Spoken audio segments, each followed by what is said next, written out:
आपण दररोज अंघोळीसाठी, कपडे भांडी धुण्यासाठी आणि फरशी पुसण्यासाठी पाणी वापरतो. या वापरलेल्या पाण्याला ग्रे वॉटर म्हणून ओळखलं जातं. यात साबण, तेल, मळ आणि जंतू असतात.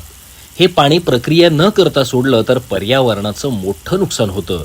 त्यासाठीच ग्रे वॉटर ट्रीटमेंट प्लांट उभारणं अत्यावश्यक ठरतं. पहिल्या टप्प्यात केस, अन्नकण, मळ यांसारखे मोठे कण जाळे आणि फिल्टरने वेगळे केले जातात. तिथून पाणी फिल्टर होऊन आपले पहिले इक्विलायझेशन टँकला येणार आहे. इक्विलायझेशन टँक मधून आपण पंपानी सक्शन करून एरिएशन टँकला टाकणार आहे. एरिएशन टँक मध्ये एरिएशन होणार आहे, म्हणजे आपण ऑक्सिजन सोडणार आहे ते टँक मध्ये. तिथून ऑटोमॅटिक पद्धतीने आपलं पाणी सेटलिंग टँकला जाणार आहे. पुढील टप्प्यात सेटलिंग टँक मध्ये जड अशुद्धता तळाशी बसते. त्यानंतर जैविक प्रक्रिया केली जाते. त्यात सूक्ष्मजीव हे साबण, तेल आणि सेंद्रिय घाण नैसर्गिकरित्या नष्ट करतात. सेटलिंग टँक मधून पाणी आपलं क्लिअर वॉटरला येतं.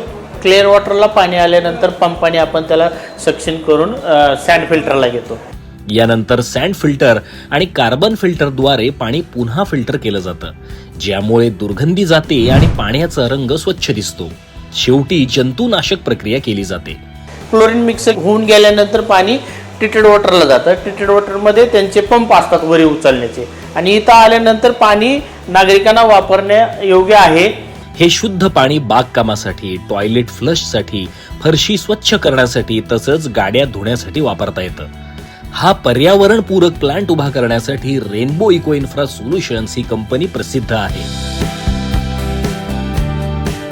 अधिक माहितीसाठी स्क्रीनवर दिसत असलेल्या वेबसाईटला भेट द्या किंवा संपर्क क्रमांकांवर संपर्क करा. आज पुनर्वापर, उद्याची जलसुरक्षा.